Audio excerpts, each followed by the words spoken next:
যারা আক্রমণ করছে তাদেরকে শাস্তি অবশ্যই দেওয়া দরকার, তবে উনি যে প্রতারণা করছে ওনাকেও শাস্তি দেওয়া দরকার। কুলাই বাজারে একজন 70 ঊর্ধ্ব একজন বয়স্ক মুসলিম একজন বৃদ্ধকে মানুষ, কিছু উচ্ছৃঙ্খল মানুষ, কিছু মানুষ নামীয় কিছু পশু ওনাকে আক্রমণ করতেছে ক্রমাগত, ওনাকে একটা পিলারের সাথে বাইন্দা সেরা মারতেছে, যেটা খুবই লজ্জাজনক। কারণ এই বিষয়গুলি এখন সচরাচর সব জায়গায় দেখা যায়। আর বেশিরভাগ ওনার উপর আক্রমণ হওয়াটার কারণ হচ্ছে কিচ্ছু না, অন্য কিছু না, মেইন হচ্ছে ওনার একটাই দোষ, ওনার মাথায় টুপি আসলো, ওনার মুখে দাঁড়িয়ে আসলো, ওনার শরীরে পাঞ্জাবি আসলো, সেটা সবচেয়ে বড় অন্যায় 1 নাম্বার। দ্বিতীয় অন্যায় হচ্ছে একজন মুসলমান হয়ে সেটা এভাবে পথের ভিত্তিতে নির্যাতন হওয়াটা এখন এই ভারতবর্ষের ভিত্তিতে স্বাভাবিক, সেটা অন্য কিছু না। দাড়ি টুপি পাঞ্জাবি দেখলে সেটা আপনার উপর অত্যাচার হইব, নির্যাতন হইব, এটা তো একদম কমন হয়ে গেছে। ঠিক আছে, এই বিষয়গুলি বাদ দিলাম। এবার প্রশ্ন হচ্ছে এই যে বিষয়টা, যে দাড়ি টুপি পাঞ্জাবির যে বিষয়টা, এটা নিয়ে আমার কিছু কথা। আপনার ব্যক্তিগত বা আপনার অপিনিয়ন থাকে, প্রত্যেকটা মানুষের চিন্তা ধারণা থাকে। এই বিষয়টা দেখছি এখন বর্তমানে এটা নিয়ে এসে একটা জাতিগত বা ধর্মগত বিষয় অনেকে টানতেছেন। ছেলেটা বয়স্কটা মুসলমান আসলে এই কারণে এই করছে সেই করছে, হ্যাঁ ঠিক আছে, 100 বার মানছি আপনার কথা। হ্যাঁ, তবে বেলা শেষে একটা জিনিস আপনি ভাবতে লাগবো, যেই বৃদ্ধকে মারছে, যেই বৃদ্ধকে আক্রমণ করা হয়েছে আমবাসা কুলাই বাজারে, 1 নাম্বার প্রশ্ন হচ্ছে উনি 1 নাম্বার ইসলামিক লেবাস আছে, ওনার সব কিছু আছে, ভালো কথা। উনি তাবিজ বিক্রি করে গ্রামে গুইয়া বিভিন্ন রোগ নিরাময় করবো, উনি রোগ ভালা করে তাবিজ ফু দিয়া সেটা মানুষের সাথে প্রতারণা করে, মানুষের সাথে টাকা আত্মসাৎ করে, মানুষের সাথে সেই করে। ঠিক আছে, উনি হইতে পারে উনি মুসলমান, উনি হইতে পারে দাড়ি রাখছে, উনি হইতে পারে টুপি রাখছে, এতে আমার বিন্দুমাত্র ওনার প্রতি সন্দেহ নাই। 100 বার আমি ওনার প্রতি সম্মান জানাই, কারণ নবীজির সুন্নতকে আমিও সম্মান করি, আপনারা প্রত্যেকটা মানুষ সম্মান করে।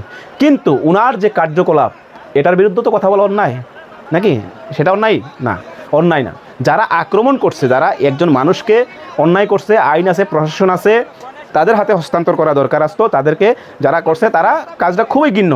কিন্তু ওনার যে ব্যক্তিগত যে জিনিসগুলি, যেই মনে করেন একটা মানুষ রোগী, এই যে কতটি মানুষ দেখা যাইতেছে দেখেন, তারা কইতেছে আমার এই করছে, আমারও করছে।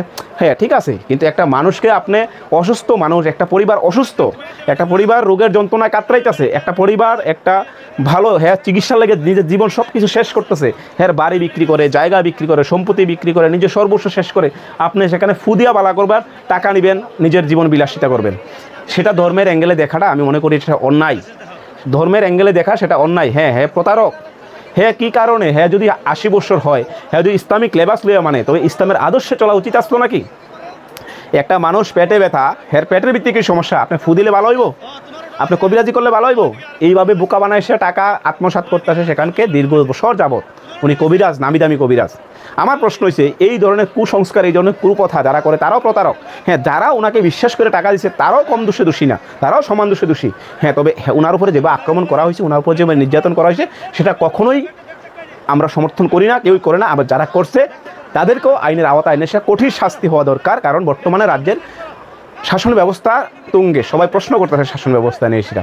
তবে উনি যেটা করছে, একটা মানুষকে প্রতারণা করা, সাধারণ মানুষের টাকা আত্মসাৎ করে সে তুমি ধর্মীয় লেবাস দেখাই সেটা, যখন তুমি মানুষের সাথে প্রতারণা করো, যখন তুমি মানুষের বাড়িতে ঘুরে তাবিজ খুঁজো, তাবিজ বিক্রি করো, ফু দিয়ে সে মানুষকে বাড়া করার সেটা মিথ্যা প্রতিশ্রুতি দেও, যখন মানুষের সাথে তুমি দাড়ি টুপি লাগাই সে বাটপারি করো, যখন মানুষের সাথে দাড়ি টুপি লাগাই সে মিথ্যা কথা কো, তখন তোমার মনে থাকে না তুমি মুসলমান?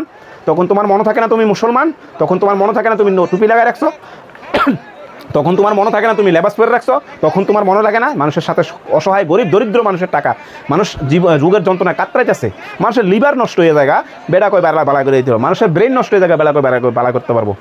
ফুদিয়ে বালা করন যায়? আমার কিডনি একটা গেছে, আমার ফুদিয়ে বালা করতে পারবো? তারা ধর্মীয় লেবাস নিয়ে এসে মানুষকে প্রতারণা করতে হয়, ওনারা প্রতারক।